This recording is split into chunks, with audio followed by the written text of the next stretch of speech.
les prochaines élections de 2023 sont en danger du fait des profondes divergences qui existent entre les parties prenantes au sujet des réformes institutionnelles. Remet la CENI entre les mains des politiciens et contre la volonté du peuple congolais. L'ère est grave. Les intérêts personnels viennent ainsi de prendre les dessus sur l'intérêt général, en ensombrissant ainsi l'horizon électoral dans notre pays. Le mouvement citoyen Les Décideurs exige la surséance au niveau du Sénat, les débats sur la proposition de la loi votée à l'Assemblée nationale, afin d'éviter une escalade de violence face à la fragilité de la situation dans laquelle notre pays se trouve. Tosengi que CENI est à la dépolitiser, tosengi que ba partie prenante ba solo là autour d'une table pour trouver solution. Tout bo sana o ele kate na mboka na biso. Banda élection banda depuis 2006. Avant élection ezaka mindondo, après élection ezaka mindondo.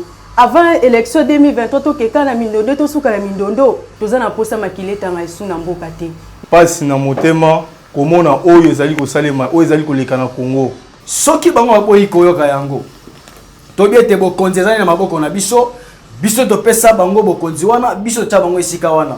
Lokola bango bakotia matoi mangongi pona kosala oyo ezali pona intérêt na bango, tolobi ete application ya article 64 ekozala appliqué parce que constitution epesi biso nzela wana. Depuis Sénat avanisa nanu makambo, akeno na lombango te. Avanisa makambo soki ya boy komanisa makambo, biso tokozala na balabala pona kotalisa oyo ezali mabe ya ba politiciens ya mboka na biso ba ekosala.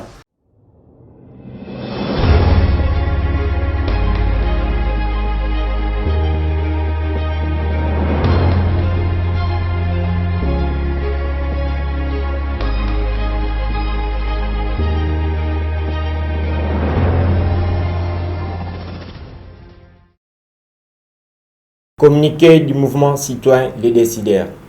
Le mouvement citoyen Les Décideurs constate que 1.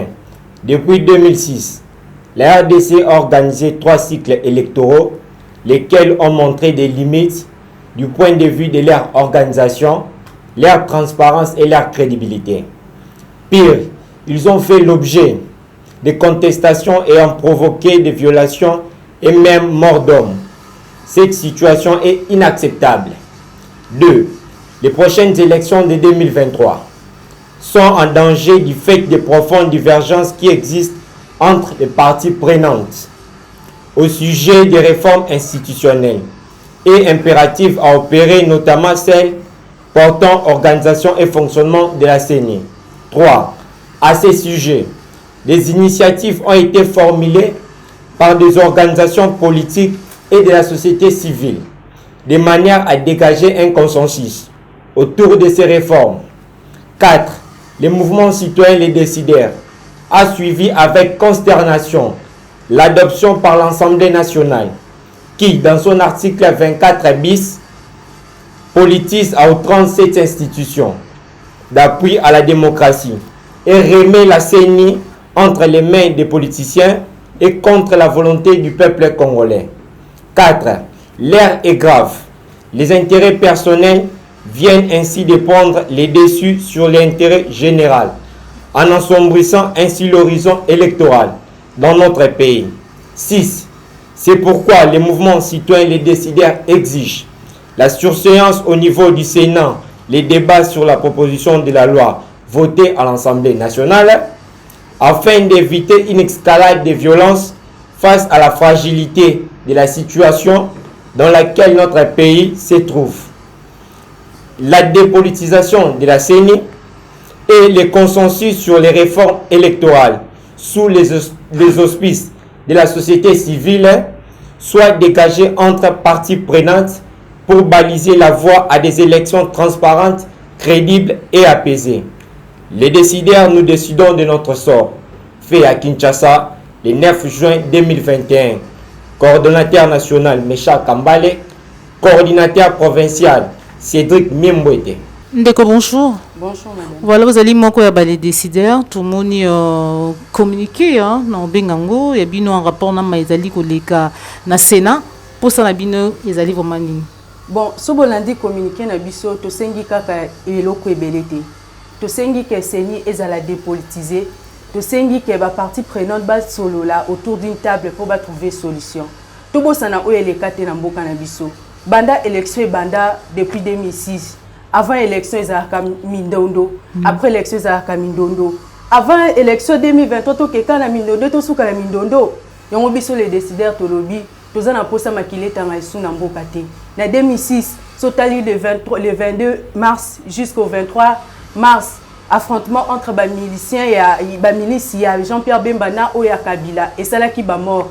Puis en 2011, 200 morts na l'élection et Salamaki pour Tshisekedi, les pères à Zouaki pouvoir, mais selon la CENI et Zaki Bongote. Puis en 2018, tomoni tokufisi bandeko o bazaki ya biso ya mutema tomoni Rosimu Kendi kokende Thérèse Kapangala kokende to yesusu na 2023 na totangisa esu makila yango les décideurs tolobino nous devons décider de notre sort, nous devons mettre fin à ces tragédies de mort avant et après des élections. C'est pourquoi tosengi ba parti les politiciens au baso kabiso ba vendre autour d'une table qui trouve une solution avant que mabe ekoma na kati na mboka na biso. Meshak, bonjour. Bonjour, maman. Voilà, tout le monde bino, tout lundi communiqué na bino, alors que déjà de l'autre côté, Mukamba Mukondiamboka Félix Antoine Tshisekedi a cela ko bengisa ba sénateur pour na rusenga eti loi wana e ko koleka réaction na bino, en même temps bino abu rusenga eti ba politicien ba politique ba solo là ba kuta autour d'une même table dialogue, tout ba bongo. Bon, les vrais problèmes qui gangrènent notre société, surtout notre pays, la RDC. Partons parce que nous, le mouvement décideurs, citoyens les décideurs, nous avons un sentiment d'indignation et de désolation face à ces problèmes sur la question des réformes électorales. Comme l'ami vient de le dire, cette question fait l'objet de contestations depuis 2006, raison pour laquelle les décideurs a opté, tout en demandant des confessions religieuses, de trouver un cadre d'échange approprié pour pallier à cette question qui gangrène notre pays sur les réformes électorales. Parce que nous ne voulons plus avoir des morts, que les parties prenantes, les sociétés civiles, puissent se mettre autour d'une table afin de décider la question sur les réformes électorales. Alors qu'il a déjà demandé aux sénateurs de faire quelque chose en rapport avec cette loi. Bon, par rapport à l'Assemblée nationale et au Sénat, nous avons constater une sorte de précipitation. Le Sénat veut à tout prix adopter une loi sans pourtant se référer aux souverains primaires que nous sommes les peuples. Si nous trouvons que cette loi ne coïncide pas ou ne cadre pas avec la vision de nous, peuples congolais, donc nous serons obligés d'être dans la rue et de revendiquer pour trouver des réformes consensuelles. Ndeko Cédric, bonjour. Bonjour, maman Joël. Tout lundi bino na boke binyoso alors que bino vous allez ko senga était baï politique na ba confession religieuse ba ko kutana ba fanda ligna autour d'une table le lenge bo fandi wana po ete ba ko solola ma etali loi wana po ete boyi ma esila ko leka ba mbula na ba mbula misusu e ko se répéter na 2023 mais tant déjà boko bengisa mokonza mboka boko senga ye alors que déjà il y a ça spécial lokola mot d'ordre to ba bongo na baï c'est sénateur na ba sénateur pour être bameka kofana pour être mukanda to pe loi wana leka boko mona ngoni. Maman Joël ezali passe na motema komona oyo ezali ko salema oyo ezali ko leka na Congo. To sangana ki biso nyonso na koloba non à la politisation de la CENI. Cela veut dire biso peuple congolais tolingi dépolitisation ya CENI. Mais lorsque ndeko na biso Félix Antoine Tshisekedi Tshilombo azali ko senga ete bato ya Sénat bavandisa nanu ba trouver bonne raison à malan pour na laisser cette élection en transparence nyonso. Mais pourquoi est-ce que yo permettre de politiser d'abord CENI? C'est ça le vrai problème, maman. Problème on alors biso étant que peuple congolais souverain primaire, to lobi que non voilà, to sengi na bino ba politicien. To benga na poto éviter que makila ba na Congo etanga. To benga na to bovande sika moko, to so la pona likambo ete na 2023 ba élection et le cas na transparence union tout likambo ezala te na mboka. Ndeko Idriss Mbote. Mbote maman Joël. Voilà, toyoki bandeko lolenge balobi awa, bokosala nini bino ba décider, bozwi décision pour na maetali loi ya maetali bukambi ya seni, mais kasi déjà na ngonga ona na Sénat mokonzi mboka sila ko bengisa to pe ko senga ba sénateur et te batala lolenge nini ba wi ko sala po ete loi wana eleka. Bokosala nini finalement soki eleki? Maman Joël, toyebi biso yon surtout problème oyo ya makasi za niveau ya seni evandi na article 24 bis. Souci na biso ba kongomani. Biso peuple tolingaki pe tozana posa seni wana ezala dépolitiser. Ndezala ki mama na likambo oyo bandaki kozwa ba problème ba kelele na ngambo ya ba politicien amboka na biso. Na yango biso ba ya mouvement citoyen na kolanda article 5 ya constitution ya mboka na biso epesi biso nzela ya koloba soki tomoni mabe eza kokende na kati na mboka.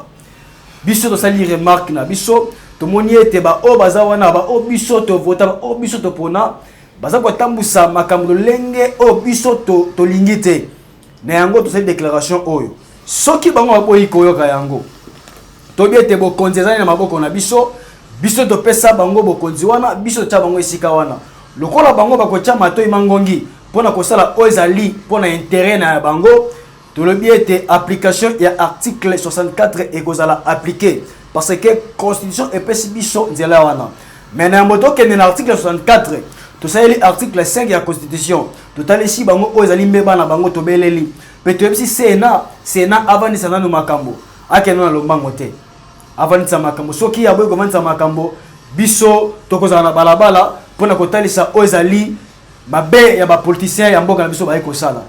Ndeko André, bonjour. Bonjour maman Joël. Message na yo na ba congolais nyonso bazwi libaku ya kolanda yo. Ok, bosenga na biso ba tobengami na kombo ya mouvement citoyen le décideur. Tozala mingi ya kosenga te. Tozali ba congolais na kati ya mboka na biso, bosenga ezali ke bayi politique bavanda batala bitumba ya mboka na biso ndenge ezali koleka mikolo na mikolo. Soki bitumba esilaka te, c'est à cause ya ki mécontentement ezalaka soki tosali maponami baye oyo biso tolingaka esalemi te yango ntina ya bomonaka makambo ezali kosele.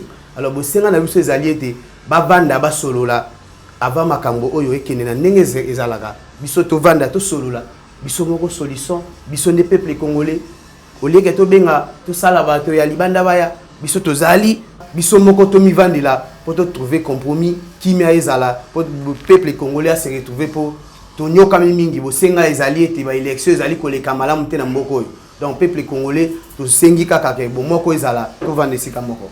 Matondo mingi Ndeko André.